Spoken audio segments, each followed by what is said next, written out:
Hey guys, this is Mike. Welcome back to Open It and Play. Today we're going to be doing a quick review on Marvel's Crystar. So Marvel was an old toy line made by Remco back in the 80s. I don't think it was around in the 70s, but the 80s. And then there was a Marvel Comics line to go with it.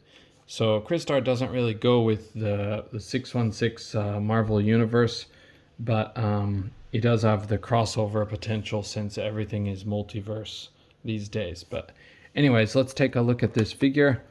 He's kind of a unique figure because he's clear. I have opened him before, so this is going to be a little bit easier to do, hopefully.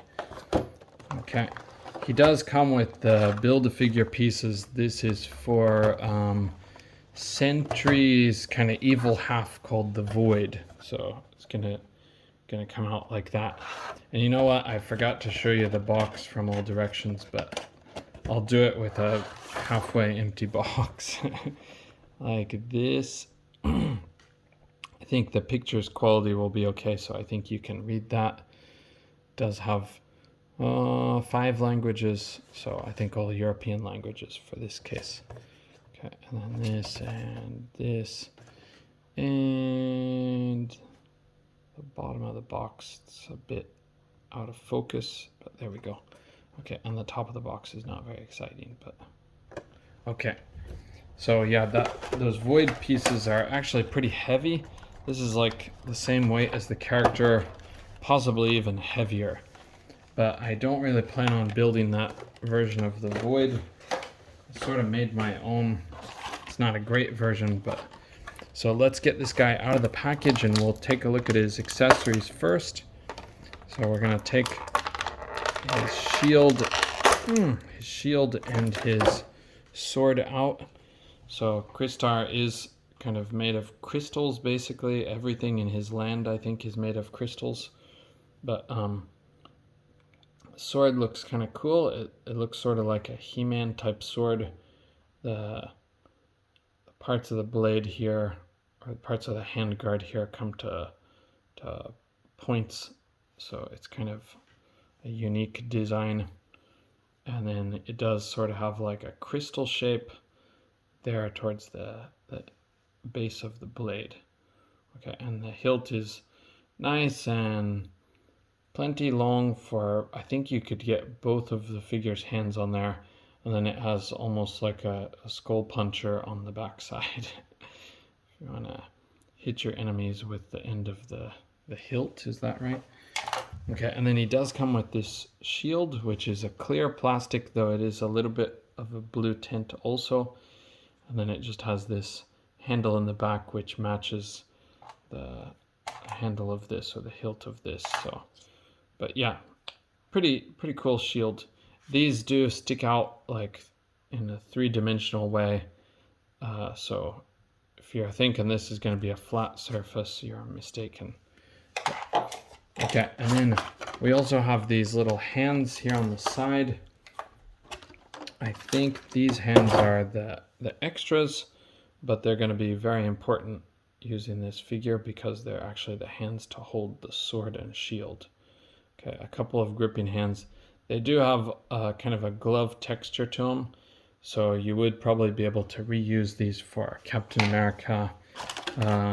If you're like me, US Agent.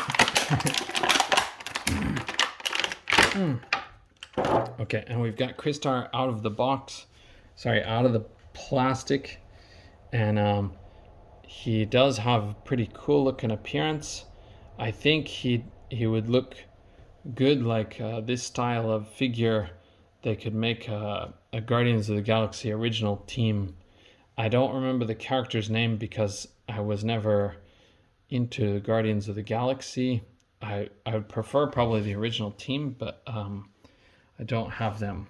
I do like Star-Lord a lot, but I don't know much about the original Guardians of the Galaxy, who didn't have Star-Lord. But I was into Star-Lord when he's kind of an independent guy. But anyway, back to Crystar. So you can see he's got a lot of cool clear blue plastic, and he has these red boots and red gloves, red underpants, basically. Sort of a belt with a crystal in the middle. And then on his helmet, he has these kind of red wings and the little red part. I guess this part in the center is actually supposed to be red, so I would think it would be the crystal too, but they certainly knocked out the crystals as much as they need to. It's like crystal man with a crystal sword or crystal shield and crystal everything. So, but okay, let's look at his articulation. Because he's a stiffer plastic than most because of this clear material, you might want to be careful when you're moving it around. He has a ball joint on a hinge, kind of typical Marvel Legends things. It'll go back that far and forward quite a bit too. Then his head is interesting because it is a slightly softer plastic, and the helmet is a softer plastic too. So I don't know how well those will age, but right now they're really nice because they're nice and soft and flexible, so easy to pop off the head if you need to. And he does have a little bit of paint in there. Hopefully you can see him. He's got little white eyes in there, but his eyes are kind of squinted a bit. Okay, but looks pretty tough, kind of cool. I hope you can see that okay on camera. I'm watching the camera, of course, but it is harder to make out than in person. Okay, and then with his head, he can look down that far, which is ridiculously far, and he can look up about that far, so that's also pretty good. It's not fantastic, but for a guy wearing a helmet, it's pretty good. His arms will go all the way around the hinged ball joint at the shoulder. His arms can go up that far. He has a twist at the bicep. He's got double jointed pinless elbows. If these will focus, okay. And they can take you to about there. The glove does get in the way and gets pinched in there, but wow, it's really good range for like a sword and shield fighter. Okay, this part doesn't swivel. It would have been nice to do that, but you don't have to do that because you've got the swivel at the wrist with the hinge. Okay, and then he does have a waist cut, but this crystal does get in the way, so you can't move it as much as some people might want to, but it seems pretty durable. I don't think it's very easy to break, but I wouldn't push it to the extreme with trying to go too far. Okay, he can kick up to here, which is not bad for a crystal humanoid. And then he has the thigh rotation, which is buttery smooth because of the material differences. He's got double jointed pinless knees that will take you back that far. And then he has no boot cut. Yeah, no boot cut, unfortunately. Okay, and then his ankles will go up that far down, really extreme. But yeah, they're a bit limited in how far up they can go. All right, and of course they have ankle pivot. So let's get this guy geared up just a little bit. We'll switch out his punching hand. I'm sorry, I forgot to mention that. His punching hand that he comes with out of the box, and his open hand. I think I'll keep the open hand because I think it will still hold this, especially with the rubbery material. It also looks kind of cool in there, if you can see that. If it will focus, there we go. And then we'll give him gripping hand so he can hold his sword. There we go. Says, I have the power. And we'll see if we can make him stand up without having too much hassle. Looks like it's going to be no problem.